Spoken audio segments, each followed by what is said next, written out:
So I'm going to try this air compressor refresh. I don't want to say rebuild because there really isn't too much wrong with it. It's a 13-year-old Harbor Freight air compressor. It's working great. It's just, it needs an oil change. I've never given it an oil change. And the air filter has never been changed, and it leads directly into the cylinder. So check, this was the air compressor air intake filter. I think that's supposed to filter the air going into the cylinder that it's compressing in the tank. And when I opened this thing up, there was like this crappy sponge thing, wafer in here that's dry and brittle and has been in here for at least 13 years. So I'm gonna see what I can come up with there. And right now I'm just kind of taking this thing apart. I'm stripping parts of it so I can clean it a little better. Trying to get under the shielding here. So let's just see how this goes. I'm gonna do this like Adam Savage chop style. So we'll just see how this goes. I don't even know if you're gonna be able to hear me or not with the music going in the background. I already removed the 6 screws that were on here. So this is just an experiment. Oh, this is cool. Okay, so there is a reset. I'm gonna have to show you this. There was a circuit breaker on here.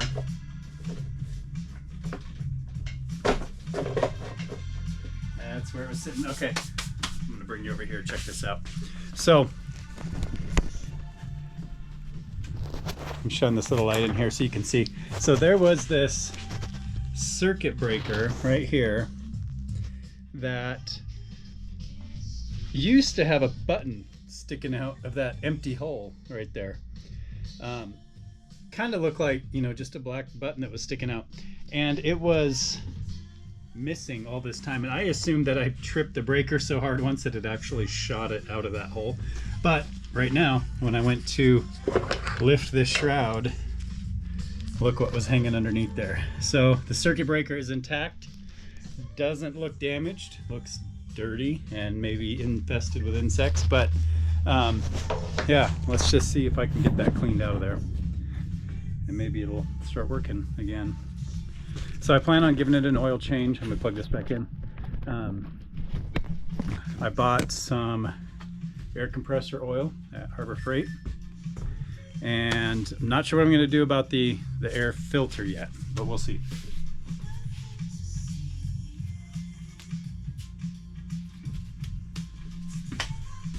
All right, I just tweeted some friends. No, I didn't. I sent them a text message, and I told them I was going to try to fix this whole thing up because I need a good shop air compressor, and one of them replied to leave some patina on it, and I wasn't sure what I was going to do with that yet. I thought about, you know, cleaning up the whole tank, stripping all the decals off of it, maybe painting it and doing that, but we'll see. Don't know what I'm going to do yet. Okay, so this dirty ass shroud is off. No black widows yet. This has been stored in our greenhouse, we call it, which is just a storage shed, but it's also kind of been our catch-all for everything. It used to be my shop, so now that I have this space, that's not the shop anymore. So there is a spider, yuck, it's a spider nest egg sac thing on the circuit breaker. I can already see mouse poop down inside of there. This is going to be insane. Okay, so the cylinder turns. This thing functions. Grab my flashlight, and I want to see if I can actually see the cylinder moving. I don't know if I can or not. I don't know how these work. No, they must be down underneath this part right here. So anyway, there's a ton of cleanup to do. Trying to see what all I can take off of this. This looks like just the motor assembly. Okay, so there's a hose or a wire that runs from the power and pressure system into all of this stuff up here, which I'm guessing is like a solenoid to tell it when to start. So this whole system comes off. If I could take this off, I can wrench this off of here. I could take the entire engine system off or electric motor system off and get it clean, change the oil in it, and then get all the rest of this clean. So I think I'm gonna try to do that. And then this piece is actually plumbed in, but that's just threaded on also. Huh. So how much of this do I really want to take apart? Why not all of it? Okay, so yeah. Let's see how this goes. This is what I do a lot of nights. I come out here and have coffee and mess with stuff.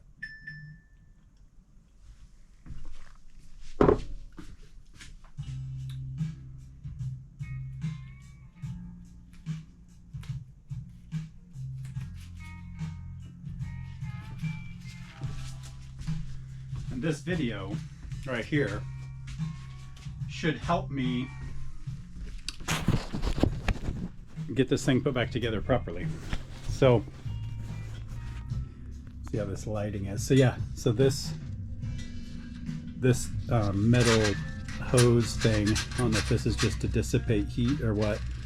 This runs down behind this piece right down in here and pops out, so this does not enter the tank anywhere. And underneath there you can see there's no like penetration of the actual tank. That doesn't happen until right here and right here. So if I can take this bolt off, maybe that one, this, once these mounting bracket bolts are undone, this whole thing will come off and I can get it down there and work on that. And then this is the electrical wire here. You can't really see it with the lighting in here right now. This is the electrical wire that just comes from the box. So again, that's kind of threaded on. So I'm gonna see if I can get kind of all that taken apart. These wheels are super loose. The bearings are probably shot, but I'll see if I can reuse those or if I need to get some new wheels for it. And my goal is ultimately in the shop here to have air, plugging that back in. I'm going to put the air compressor either on the wood shop side or on the bike shop side.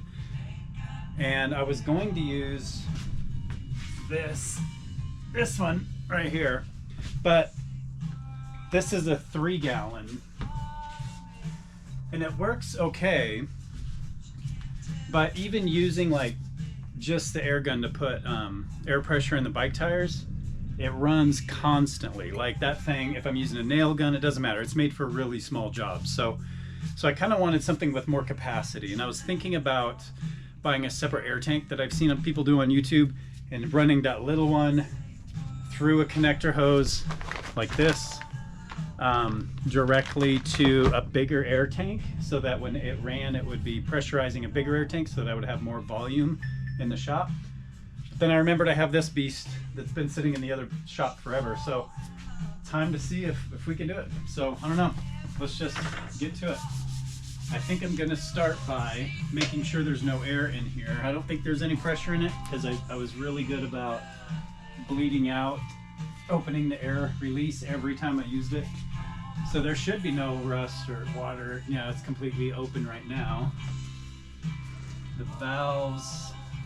The gauges are at 0. Okay, so they're at 0.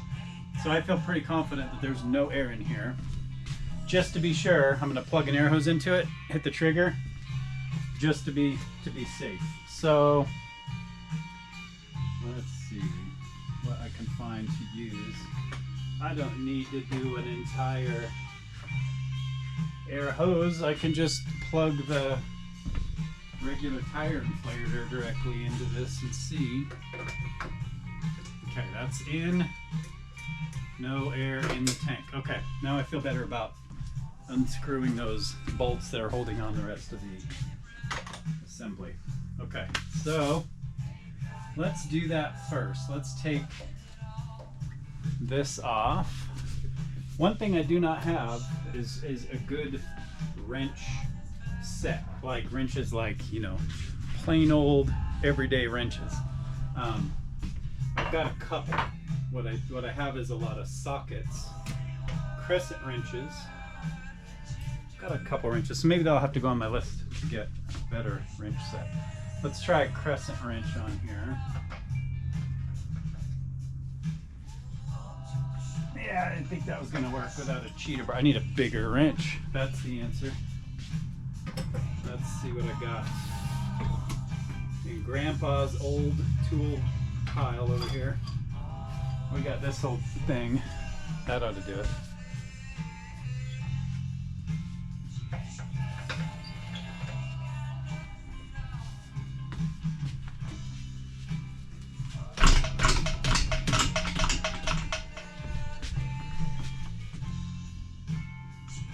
Okay, came loose fairly easily, not too bad.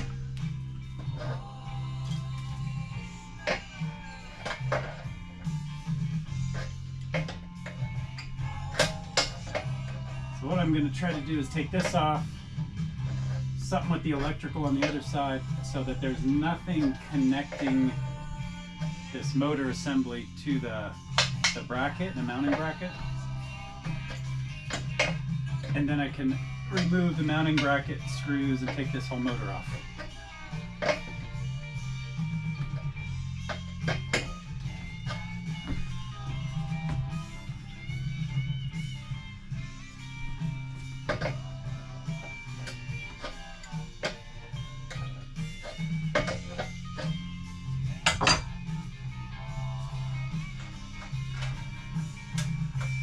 Okay, that came out of there pretty good. Let's check it out. So, once I removed this bolt, or this nut that's on here, keeping that flange on, this whole system just slid out, and that's it. It doesn't look too corroded or too bad.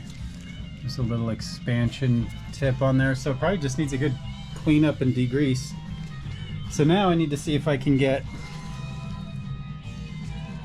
this cable off, and I kind of want to take it off of the motor. These are probably just basic lead connectors, so let me think about that for a minute, how I want to do that. If I really want to take the wires off of where they're connected now, or do I want to plug this in again? I'm trying to see how long I can make the battery last on the GoPro.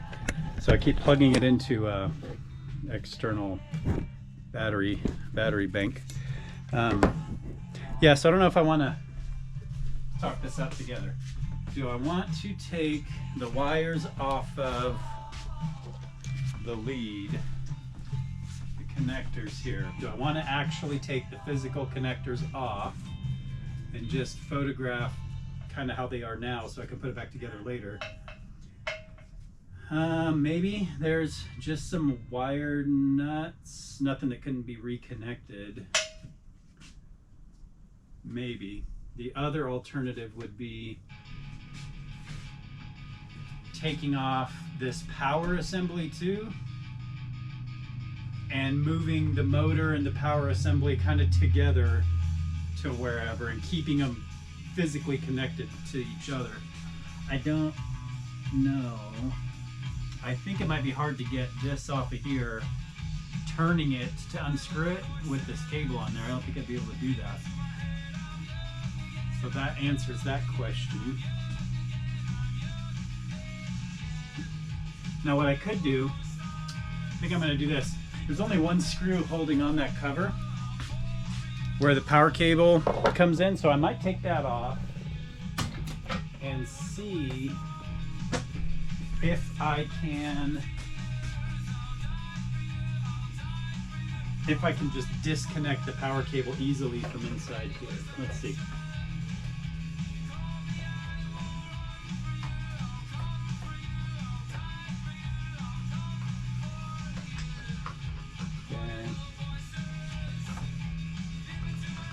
Plastic tab on here. Okay, still got the screw. Let me see what that wire looks like, that mess right there. flashlight.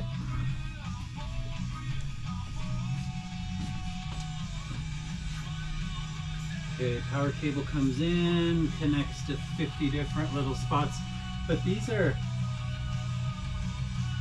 just on with a typical like Phillips head screw wire connector. So I think it's going to be easier to take it off of right here and just photograph this really well. And it looks like they put some kind of wax or hot glue over this screw right here. And I'm not sure what that is, but I'm gonna leave it right where it's set. There's a kind of an adjustment set screw in here. I'm not sure if that's what controls the sensitivity of when it turns off and on automatically, or what that does, but they had like a wax over it to make it hard for someone to mess with. So yeah, I'm just going to take that power cable completely off of there. So this was that stuff that was on that that set screw. And it might be for vibration reasons too. So I'm going to take a picture of that, because now that I think about it, it might be like to prevent that little plastic screw from vibrating out of position when this thing is running. I don't know. My theory.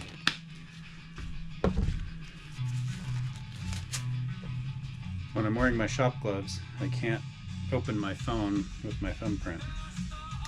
Okay. Let's take some pictures of how this needs to be turned. The flash back on. So this is right here.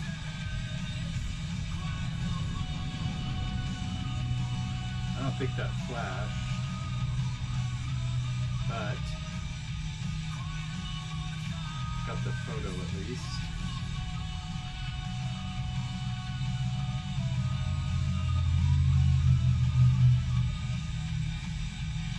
Okay.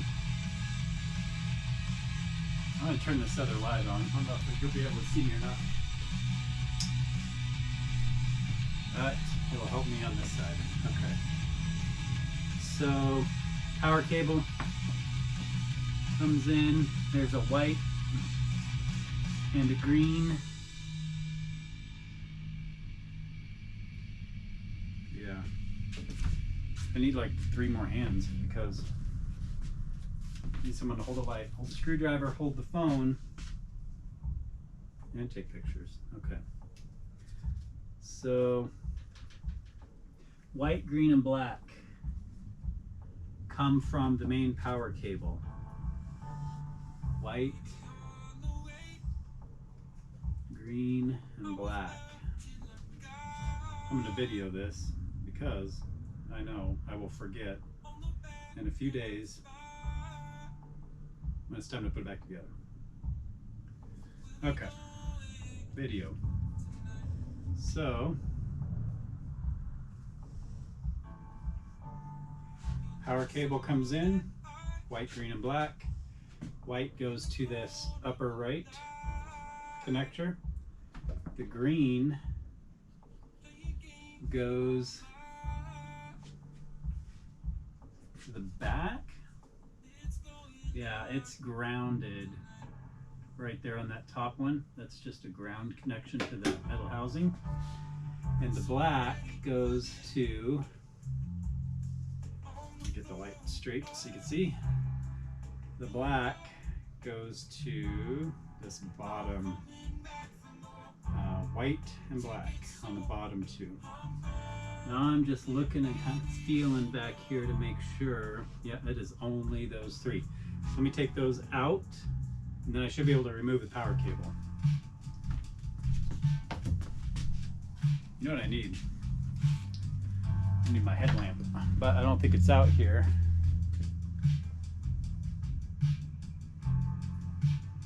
Well, I mean, it kind of is, but I had to wash the strap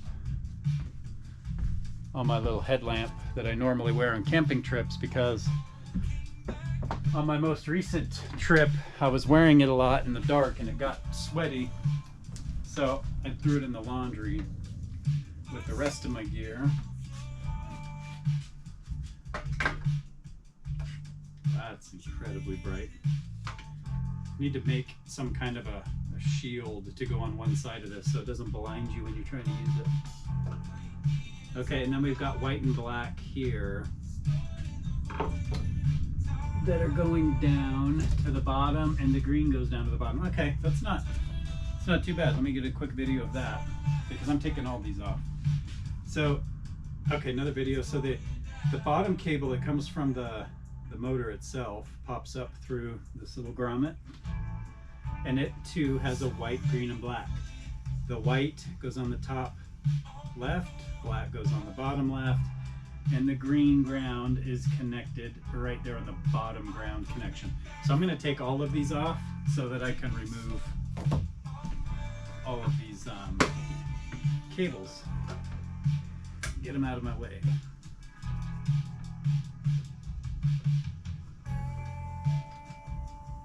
Kind of been on this kick lately. I'm just going to put the screws right back into the hole once the little wire connector is off, and that way I don't lose the screws.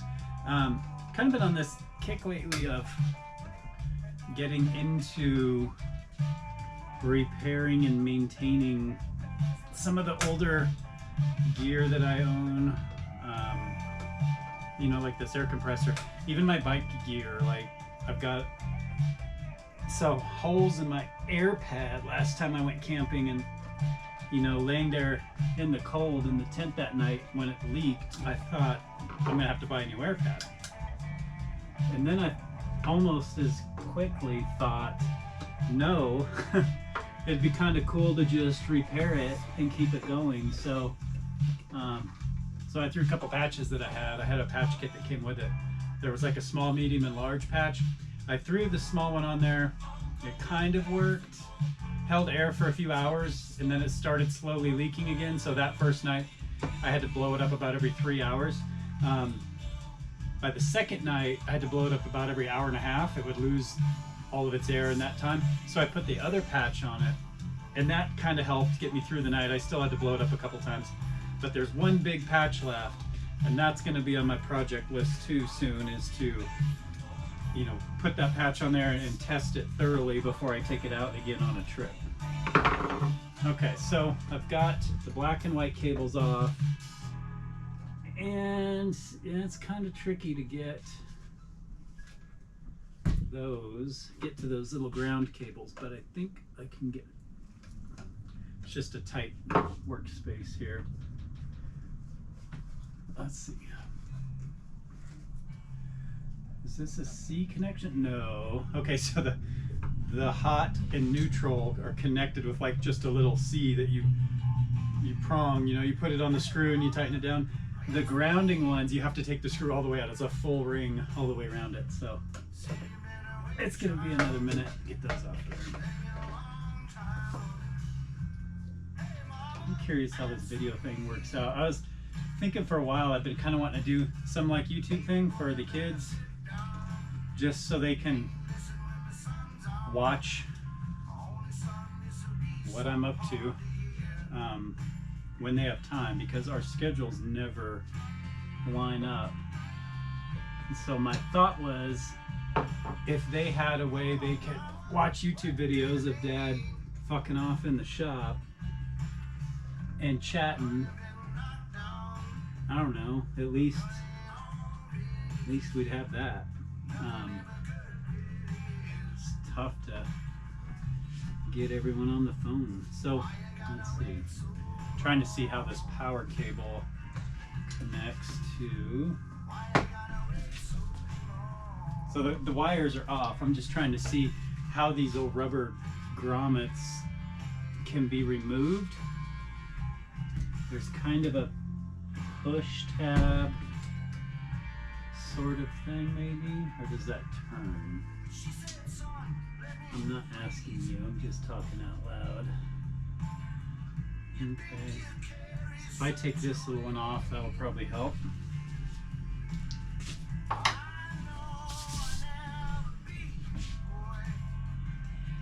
Let's see what I got for wrenches. got a drawer labeled wrenches with 3 or 4 of these old rusty wrenches that were grandpa's in his old shed, his old toolbox. And I kept all of his older tools. We gave some to Lupe's brothers, but I kept some of them just because it's cool to use grandpa's old tools sometimes. So yeah, that'll be kind of cool.